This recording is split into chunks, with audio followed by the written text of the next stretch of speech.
தூத்துக்குடி மாவட்டம் திரேஷ்புரம் கரை திரும்பிய மீனவர்கள் மீன்கள் வாங்க குவிந்த மக்களின் கூட்டம்.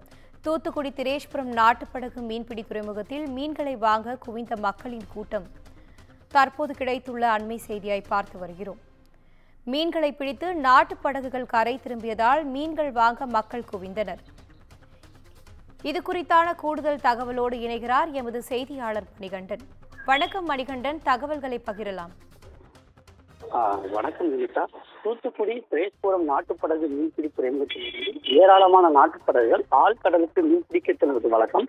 அதே போன்று கடந்த வாரம் ஆழ்கடலுக்கு மீன்பிடிக்க சென்ற மீனவர்கள் இன்று கரை திரும்பின.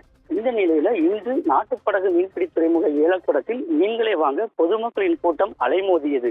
மீன்களின் வரத்து குறைவாக காணப்பட்ட நிலையில் மீன்களுக்கு ஓரளவு விலை கிடைத்தது.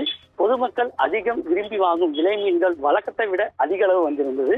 இதன் காரணமாக விலை மீன் கிலோ 250 ரூபாய் முதல் 300 ரூபாய் வரையும், சீலா மீன் 1 கிலோ 1000 ரூபாய் வரையும், சூப்பர் நண்டு 1 கிலோ 800 ரூபாய் வரையும், நெத்திலி ஒரு கூடை 2000 ரூபாய் வரையும், பாறை 1 கிலோ 350 ரூபாய் வரையும், குருவலை என்கின்ற மீன் கிலோ 350 ரூபாய் வரையும், மஞ்சக்கலிங்கான், பச்சை கலிங்கான் என்கின்ற வகை மீன்கள் 300 ரூபாய் வரையும் விற்பனையானது.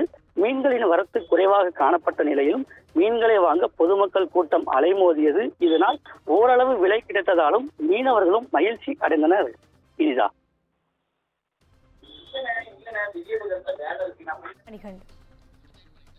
தகவல்களுக்கு நன்றி மணிகண்டன்.